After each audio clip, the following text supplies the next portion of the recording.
When you're up and down and you're over and out, come listen to your friend Stephen Brown. This is the show. Hello, ladies and gentlemen. Welcome back to Breaking It Down with Brown, the internet talk show where we talk about popular culture, entertainment, comics, video games, everything in between. I'm your host, Stephen Brown. Disney held D23 Expo to talk about new upcoming Disney projects such as movies, some video games, things like that. Anything Disney related. This is including Star Wars, Marvel, and of course, Disney properties. So let's go ahead and talk about that. A sequel to the classic film Hocus Pocus is coming out, known as Hocus Pocus 2, September 30th, pretty soon, I know. And somehow, their noses actually got bigger. Disenchanted, a sequel to the movie where Cyclops played Prince Charming, is coming out almost 20 years later. Remember that movie? No, you don't? A new live-action remake of Peter Pan coming out, known as Peter and Wendy, reportedly is going to be focusing on Wendy's journey. Because everyone knows that the most interesting part of Peter Pan, a story where an immortal boy who sword fights pirates, was definitely the little white girl. The Haunted Mansion ride's getting a new film, and honestly, I've got nothing bad to say here. That's pretty cool, and I'm excited to see another one. The first one was great. Jon Favreau is making another Planet Earth documentary, this time called Mufasa, the Lion King, a prequel to, well, the previous documentary, because it's not a movie, I assure you.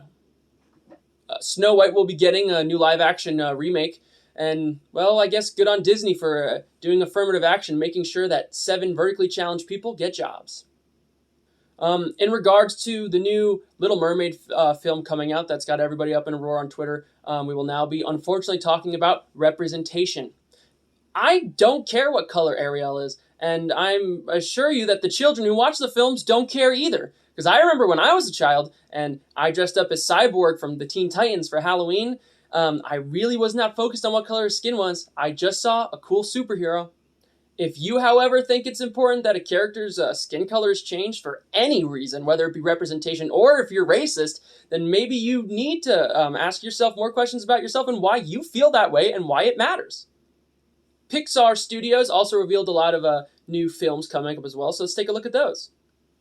First up is Elemental, a movie about elements starring Osmosis Jones. Win or Lose, a series about participation award co-ed baseball. Softball.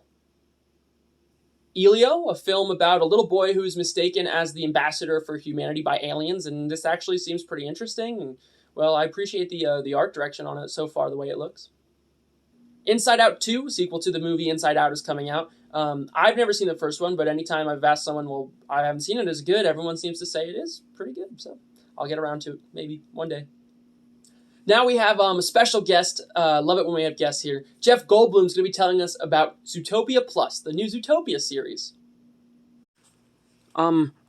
Yes, well, Stevie, furries are, going to be very excited, about Zootopia Plus. This series is going to be on Disney Plus, based on the 2016 film that decisively, assuredly took the anthropomorphic animal sex culture by storm. Fursuits everywhere are going to be sticky, Stevie, sticky indeed. Well, that does sound awful, Jeff. Thanks for the heads up. The official team lineup for the Thunderbolts was revealed at D23 Expo with this nice image. Led by Yelena Belova, featuring Red Guardian, Winter Soldier, U.S. Agent, Ghost from Ant-Man and the Wasp, and Taskmaster from Black Widow.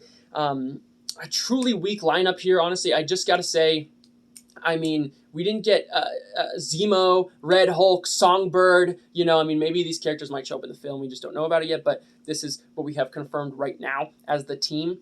And just let the record show that Marvel did ruin the character of Taskmaster for the MCU. You could have had a badass mercenary, but no, instead we got a Russian Helen Keller with daddy issues. Because you're not allowed to have nice things if you're a straight white male. You're just not. If you were ever stuffed into your locker in high school or given a swirly, you'll be excited to hear that Disney Plus is going to have a new Percy Jackson series, because you're definitely a loser. Disney showed off a new trailer for Secret Invasion starring Samuel, my boy. And honestly, this looks good. I'm excited for it. It looks like a nice spy political thriller, of course, with the whole Skrull invasion stuff. Interesting to see that, you started with making the Skrulls good guys in the MCU instead of the bad guys that they are, and now they're going to be coming bad, I assume. But looks good. Right. The Mandalorian Season 3 is confirmed, is coming, and I still haven't finished Season 2. I'm somewhere in the middle, I think. Obi-Wan was sometimes painful to get through, and I'm not going to watch Andor because that seems awful. A prequel to Rogue One, which everyone loves Rogue One, and it's okay, but it's not great, and honestly, I have no interest in that character or watching him do whatever the hell he's going to do. Also, never watched Boba Fett. Heard it was terrible, and I watched some videos on it, and it does seem boring. I'm really sad to see the road that Star Wars is on. However, a new show on Disney Plus called Tales of the Jedi is coming in the style of the Clone Wars cartoons, and I haven't seen Bad Batch yet, but I do really like those animated shows, and I'm glad to see that they're doing more of that, and I hope that they keep up with those. Indiana Jones 5 was confirmed at D23, and I have an unwarranted hope for this. I know I have no place hoping it will be good, but I did like all the other movies, including Crystal Skull. I love Indiana Jones. I really do, so I just hope that they do this one good, and I don't know, Harrison's pretty old, but I'll still go see it. The trailer for Werewolf by Night drops. It looks great. You gotta check it out. Nice pulp horror. It looks awesome. It's nice to see the MCU branching out and doing some different stuff, and this just looks like a real gem, so I can't wait to watch that one. Disney is making the third National Treasure movie, but without the human cage match. He who is Nicholas?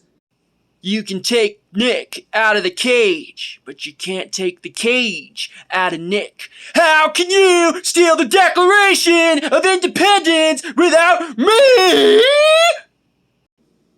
That's low praise.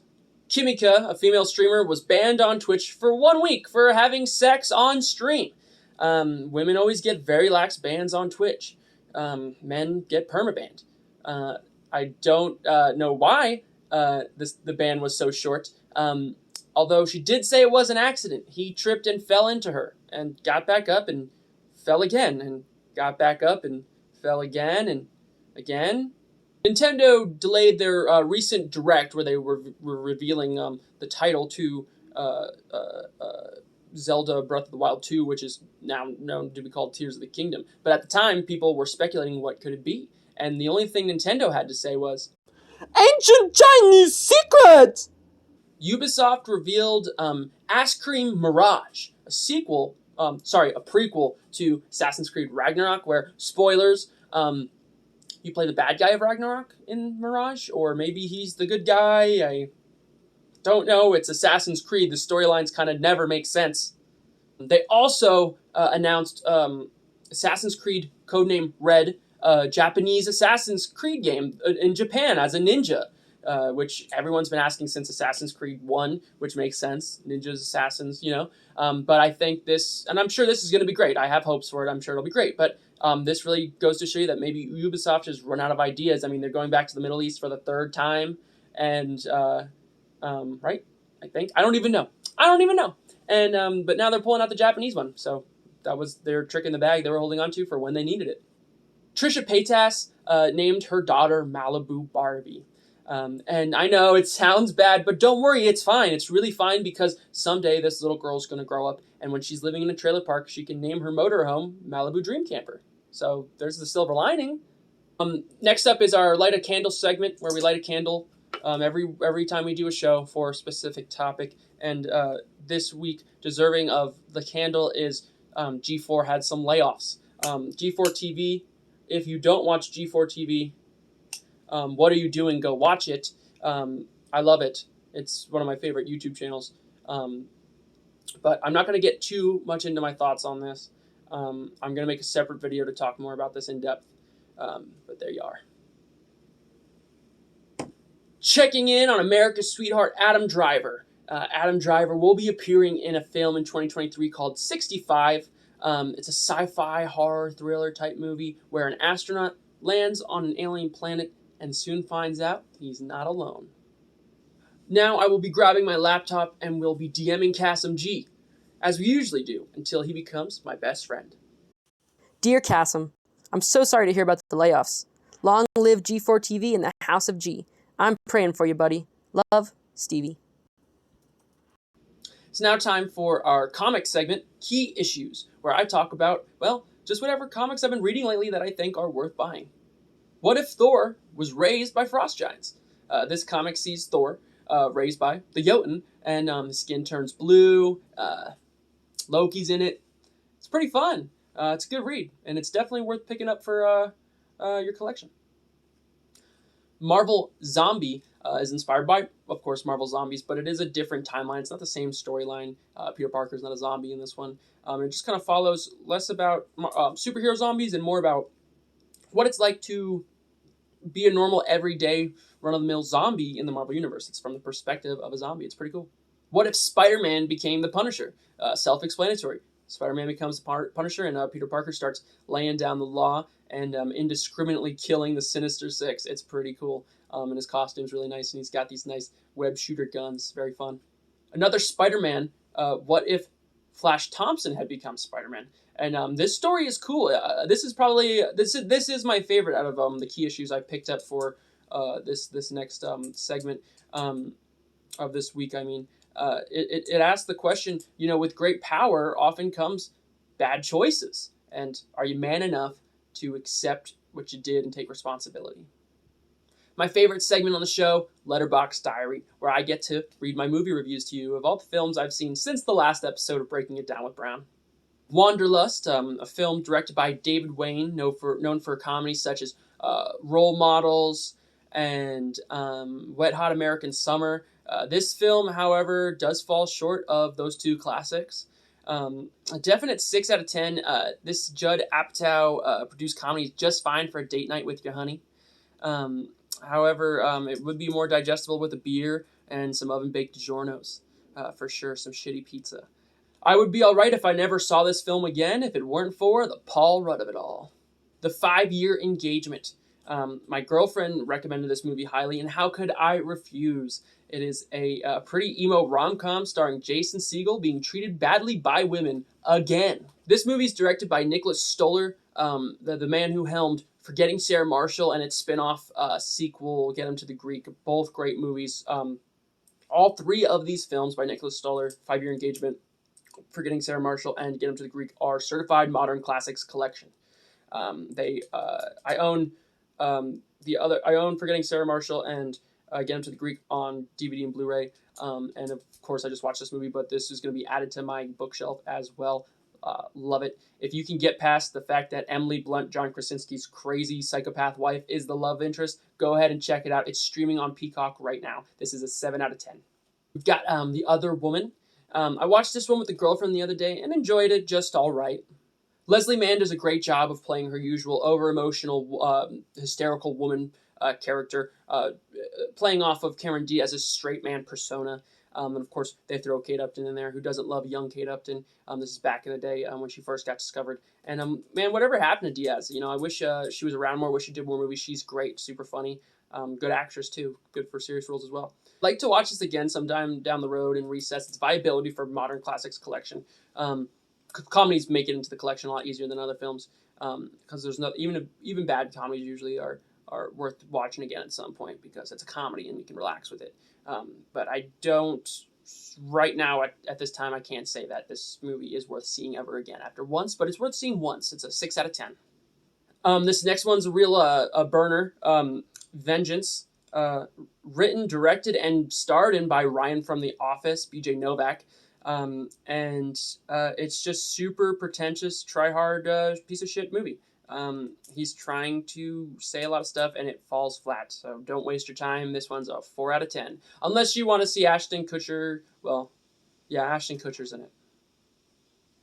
Lastly, Couples Retreat. Definitely a guilty pleasure for me, this one. This is the first time I've seen it. But 4 couples hanging out in paradise, confronting their relationship issues.